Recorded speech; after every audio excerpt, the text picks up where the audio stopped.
Okay, it's going to be a review of NXT Takeover 25 from Bridgeport, Connecticut. And yes, another great NXT Takeover. Show was pretty much just as good as it looked. I don't think anything under-delivered. I think everything pretty much lived up to expectations. And yeah, just another excellent show. We start off the night with Matt Riddle taking on Roderick Strong in what was a incredible matchup. Another great showing from Riddle. So there you go. You got Riddle coming off of that classic match, in my opinion, with Velveteen Dream. Probably didn't create the buzz and excitement that match had, but I thought Riddle and Strong was definitely a very, very attractive matchup right here. And definitely great replay value. Didn't overstay its welcome. This was 15 minutes of just greatness here. I thought Roderick was incredible. You know, Roderick is not as vicious and violent as he was in the ring, but you can make an argument that Roderick is, in terms of his fluidity and conditioning, he's as good as he's ever been. You just have to question how much, you know, what they have in store for Roderick Strong long term. I just don't know. Like to see him and Adam Cole go at it for the NXT title down the road. But yeah, man, just these two just put on a clinic. I remember there was a spot in the match where Riddle was actually tied up on the rope, and Roderick basically runs across the ring, and he's giving him like consecutive elbows, consecutive knees to the gut. A lot of really skilled offense from both guys. One of the most difficult things I heard in wrestling is to actually throw a knee without killing somebody, and both these guys did it numerous times in the match. So, you know, just a lot of good sequences with that going on there. A lot of great Germans from Matt Riddle. I thought Riddle looked awesome here. Riddle, to me, he's kind of like the new Rob Van Dam, where he's, you know, different. You know, he's different. He's got a personality unlike anybody on the roster. He's got a great look. Very original, and I think that's the key for Riddle, man. I just think has a lot of potential. You could definitely see, like, there's no difference from when he was on the Indies. They're not trying to change him. He's just acting like himself. And great finish with Riddle going for the tombstone slam to Roderick Strong. So Roderick puts the younger guy over. But yeah, just great stuff, man. Like I said, great replay value. You know, not the best match on the show, but I would say probably my favorite match on the show was Matt Riddle and Roderick Strong. Great stuff. All right, next up you had the NXT ladder match. And yeah, this was chaotic, crazy, you know, but, you know, man, it was just all these teams here, they really brought it. They really wrestled this match and put on a show like, you know, the opportunity did not come along very often. And this was a ladder match, like all these guys' lives were on the line. I really thought it was great here. You had some interference, which is kind of weird, but yeah, the Street Profits, Oni Lacron, Danny Burch, the Undisputed Era, Kyle O'Reilly, Bobby Fish, and the Forgotten Sons of Wesley Blake and Steve Cutler. And yeah, man, everything was awesome in this match, man. You know, just a really fun ladder match. I really thought it over-delivered. Montez Ford from the Street Profits did a lot of Shelton Benjamin inspired offense from Shelton's ladder matches. You know, you could definitely, especially the finish with him jumping up on the ladder and then the punch to win the match. Street Profits go over. But yeah, man, that guy Montez Ford pulled off a lot of sweet offense here. Even O'Reilly and Fish hit some nice double team moves. There was tremendous action here. Yeah, I don't think you can really complain about anything except the interference. There was interference from someone named, I think it was Jackson Riker, or was it Riker Jackson? Maybe it's from Rikers Island. Maybe that's why they gave him that name. Jacked up guy, lots of tattoos. Another guy with tattoos and a beard, like you've seen time and time again in UFC and the WWE. It's a very, very repetitive look.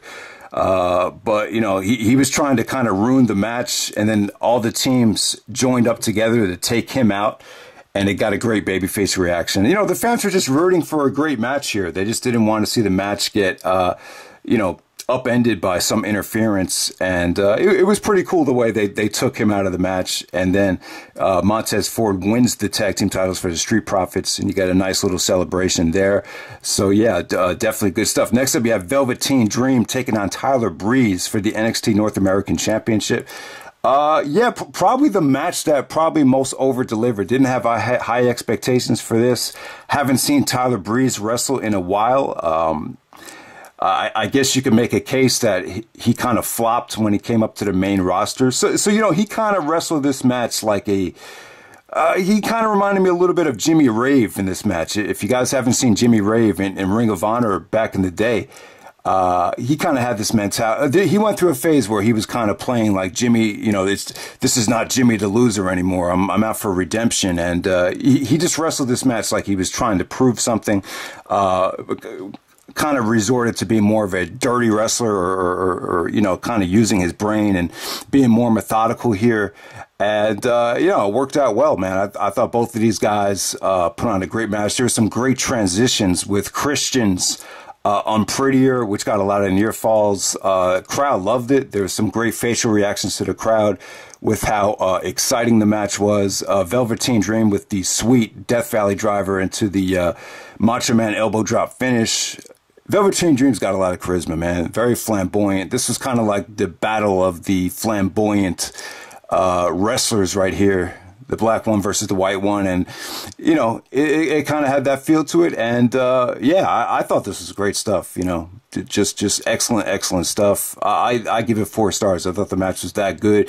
Didn't know what to expect from Tyler Breeze, but like I said, man, he kind of played more of the loner or the rebellious guy here, kind of like a Jimmy Rave in Ring of Honor when he was, you know, when Jimmy got his last push in ROH, where he was kind of like on that road to redemption after the whole embassy thing fell apart. So that's how I kind of saw it there. And yeah, great match. Next up, you had Shayna Bazler versus Lil Shirai in the NXT Women's Championship match. And you know, a kind of a weird matchup right here as far as the booking and the aftermath go. This Joshi girl, you know, haven't seen a lot of her. You know, she was in that triple threat at WrestleMania weekend, I believe. And, you know, the atmosphere, it just didn't feel like this was going to be Shayna's time to lose the belt. You know, I think when you know Shayna's going to lose the championship, the crowd is going to have a sense of it, and you just didn't get that sense by the crowd here. But the match was really good, though, man. I mean, she pulled off a lot of Rey Mysterio-inspired offense. There were some beautiful moonsaults that she did. There was a great transition that Shayna, you know, she countered a pinning predicament into the Chiquita clutch, and she immobilized the arm. Great commentary by Nigel. Nigel saying that, you know, Shayna actually, you know, immobilizing the arm, was able to win the match by submission. You know, so she kind of gave up towards the end. You know, I mean, the Shayna matches, to me, like, they're all kind of on the same level. They're a little bit repetitive, but, you know, they are building a monster champion, and I think when Shayna does lose the championship, it's going to feel like a huge deal. But, you know, I mean, probably the weakest thing on the show in terms of match quality. But yeah, I mean, the match definitely had its moments. There was actually good interference from Candice LeRae. No, was it Candice LeRae? Or was it Candice? Yeah, I think it was Candice LeRae. She came out and, you know, took out Shayna's girls, and I thought that was kind of a nice little transition. But that's pretty much it for that match. So let's move on to the main event. Yeah, Adam Cole taking on Johnny Gargano for the NXT Championship here in a rematch from the WrestleMania weekend match, which got 5.5 stars from Dave Meltzer. So if anyone knows what Meltzer gave this match, I like to know. Did he give it the full 5 or 5 1/4 or 6 1/4? I'd be interested to know how many stars he gave the match. Yeah, the match was, I actually prefer this match. You know, I don't like the 2 out of 3 falls matches sometimes. I just didn't think it was necessary. The last one, they did some really creative things here, man. A lot of good storytelling here. Never really seen anything what Adam Cole did here. It looked like when the referee got knocked down, he was trying to call out O'Reilly and Fish to kind of make the save, and he kind of baited Gargano into thinking they were coming down, and they really weren't. And Adam Cole took advantage, seized the opportunity. And that's where the match changed for Cole. But they did a lot of great. There was some great selling from Gargano. There was a crash and burn from Gargano, and Adam Cole hit the Canadian Destroyer, or the Panama Sunrise on the outside. That was good drama there. The referee going down added a lot of drama to the match. The ending was sweet. There were some beautiful counters to the Gargano escape, and great near falls. Once again, just out of this world. But both guys are kind of like the Flair and Steamboat of NXT. They're actually calling the last match the magnum opus of NXT championship matches. So obviously a lot of people love that their last 2 out of 3 falls match. But you know, I thought this match was even better. I thought it was great stuff. The Adam Cole NXT Championship victory, definitely a lot more memorable than the 3 times he won the championship in Ring of Honor, especially the first time. The first time Cole won it, he turned heel, and I think he turned heel on, maybe it was Michael Elgin in a tournament match. So yeah, but Adam Cole as a heel, I love it. Johnny Gargano as a babyface, I think he's kind of run his course. I think with Gargano, I'm just, you know, his NXT run has been great. You know, he's got Candice LeRae as his girlfriend. You know, he's in amazing shape. He's been in some great championship matches. You just have to wonder, is this going to transition to the next level? I just don't know. It just seems like a lot of these guys, and it goes up and down the line, a lot of these guys that get so hot in NXT is such a tough transition at the next level, because, you know, you have to keep in mind, not everyone is watching NXT, believe it or not. So, but Cole is a heel as money. I think he's gotten so much better.